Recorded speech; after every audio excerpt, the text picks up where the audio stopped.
Saludo con gusto a Emilio Álvarez y Casa, senador del Grupo Plural y promotor del Frente Cívico Nacional. Gracias por estar aquí. Guillermo, muy buenas noches. Grande alegría estar contigo y en el Financiero Televisión. Muchas gracias, Emilio. Permíteme preguntarte sobre los acontecimientos de esta semana en el Frente Amplio, la declinación de Krill, el Foro de León, el Foro de hoy en Guadalajara, este nuevo tema que ha surgido de subrayar que debe evitarse una farsa en el proceso del Frente Amplio por México. ¿A qué va todo esto, Emilio? Mira, Guillermo, estamos viviendo un proceso inédito. Un proceso inédito que tiene que ver ahora literalmente con un fenómeno donde ha cambiado la narrativa, ha cambiado el contexto y ha cambiado el ánimo. En el pasado reciente se han suscitado tres hechos muy importantes que explican cómo hemos llegado acá después de estos foros regionales. La primera es que hubo déjame decirlo así, una insurgencia ciudadana. Las movilizaciones de noviembre 13 y de febrero 26, que aquí comentamos y tú referiste con detalle, me parece que son el gran detonante.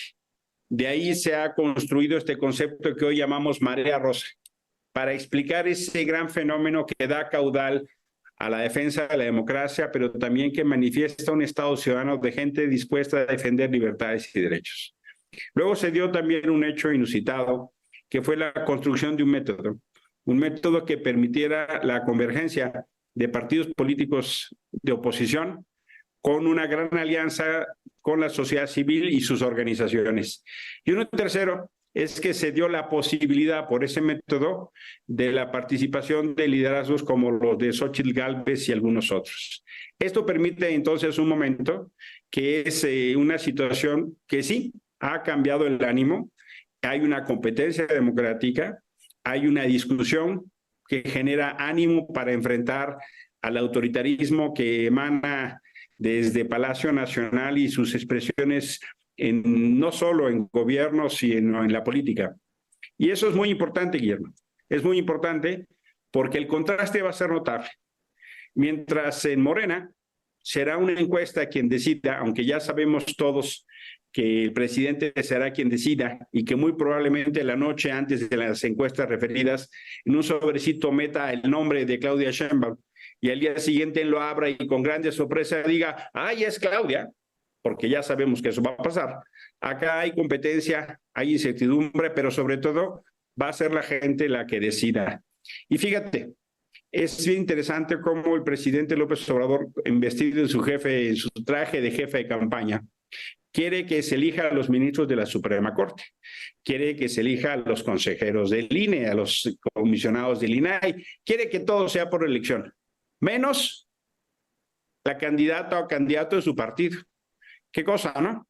Qué cosa tan notable, donde él no quiere perder el control y quiere limitar los otros poderes.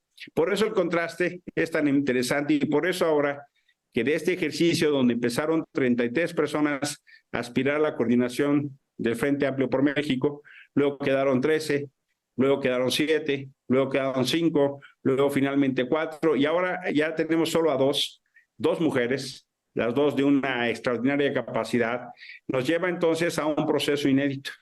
Habrá una gran cantidad de cientos de miles de personas que dieron sus datos de credencial de elector, su fotografía. No hay precedente de una cosa así, Guillermo.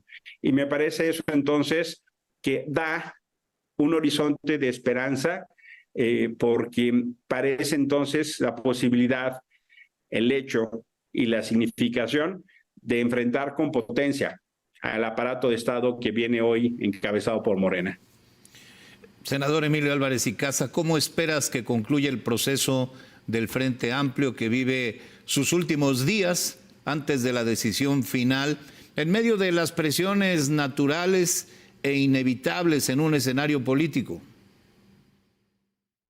Mira, yo estoy muy contento porque los foros regionales nos han mostrado unas aspirantes que han venido de menos a más, cada vez con más potencia, con ideas. Hemos estado discutiendo temas tan críticos como la seguridad, la salud, la educación, el desarrollo económico, y también México en el mundo, ahora en Guadalajara, ves un fenómeno que entusiasma, ves propuestas, y eso me da gusto porque creo que mucha gente necesita eso, necesita tener certeza del horizonte de país, del futuro de país.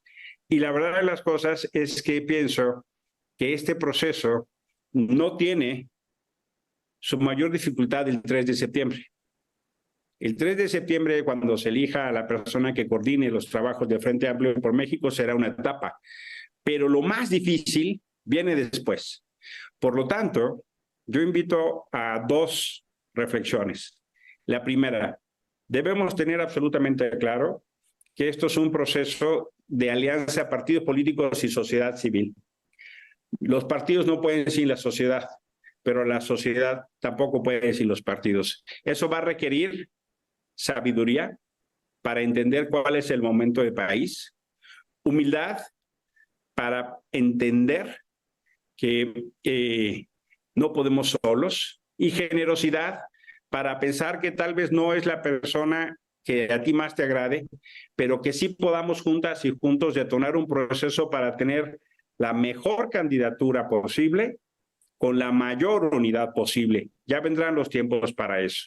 Y la segunda es hacer una muy cordial invitación a todas las personas que se registraron.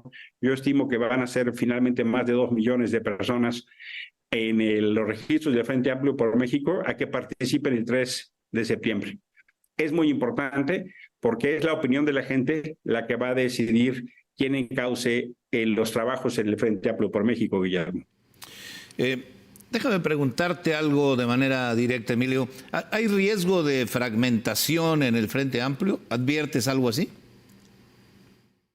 Fíjate, creo que a estas alturas yo veo mucho más elementos de unidad y de éxito.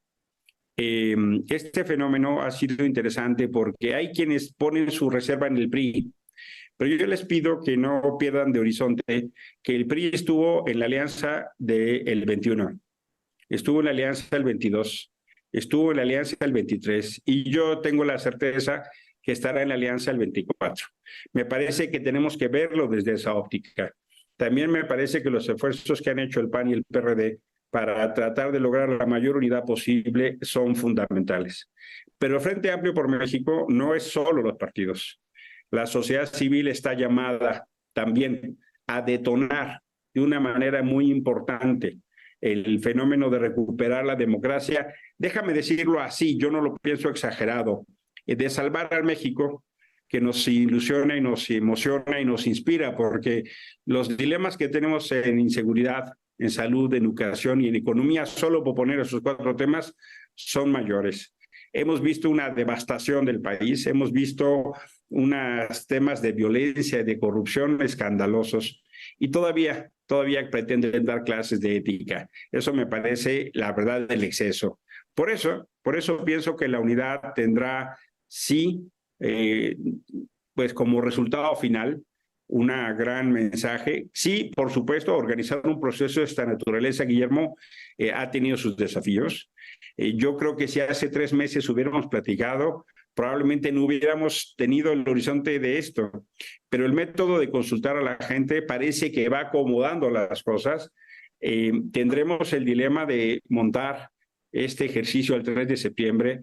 Tendremos el dilema de que la autoridad respete este ejercicio, que los 23 gobernadores de Morena tengan una conducta democrática y respeten a la gente, que el presidente López Obrador deje de meterse en la campaña como jefe de campaña y respete. Y va a ser un indicador muy interesante, Guillermo. Vamos a medir en tiempo real el compromiso de este gobierno, no solo democrático, sino de cara al propio proceso. Vamos a tener una demostración en tiempo real que va a ser muy importante para ver qué hacemos en la urna del 24.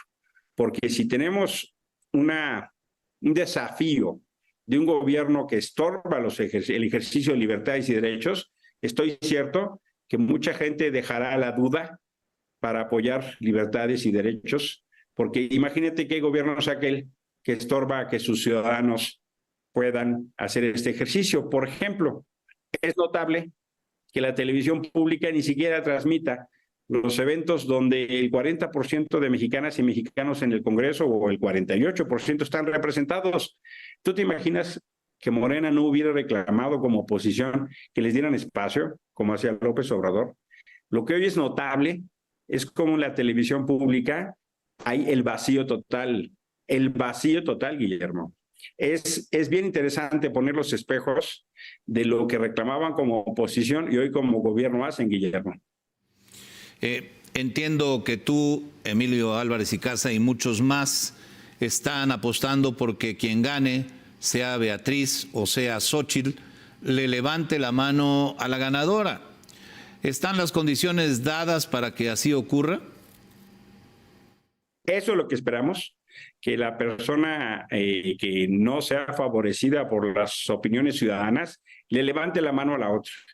Y también lo digo con la confianza del mensaje de civilidad que puede venir de las mujeres. Hoy tendremos dos mujeres de gran tamaño, de gran empuje. Es una combinación súper interesante entre empuje y experiencia. Y también cada una tiene lo otro, pero lo que quiero simbolizar es que no tengo duda que la que quede en segundo lugar va a estar dentro del equipo. Y eso va a ser muy importante porque vamos a necesitar de la voluntad, del ánimo de todos. Es tiempo de cuidar a las dos últimas competidoras. Yo invito a todas y todos, cuidemos a Xóchitl, cuidemos a Beatriz, cuidemos a los partidos, cuidemos a la sociedad civil, cuidemos el proceso. Demos un ejemplo de lo que queremos hacer, empezando por nosotras y nosotros mismos, Guillermo. ¿Cómo consideras que va a jugar en el proceso el rompimiento del gobernador de Jalisco con la dirigencia nacional de Movimiento Ciudadano y los dimes y diretes posteriores entre naranjas jaliscienses y Dante Delgado, sumando además hoy pues la reunión, el encuentro entre el gobernador Alfaro y Xóchitl Gálvez? Mira, a mí me encantaría ver a Movimiento Ciudadano de este lado. Los cuestionamientos que hacen creo que deben ser tomados en cuenta y considerados. Pero también porque el dilema que viene para el 24, Guillermo, es un dilema que tiene dos características. Va a ser un debate entre el México autoritario, hoy representado en Palacio Nacional y en forma de gobierno, contra el México democrático y el México de las libertades. Y vamos a tener que optar si estás por ese México autoritario del pasado o el México democrático y de libertades de horizonte futuro. Y el segundo dilema es justo ese. Vamos a tener un debate sobre el México del pasado versus el México del futuro.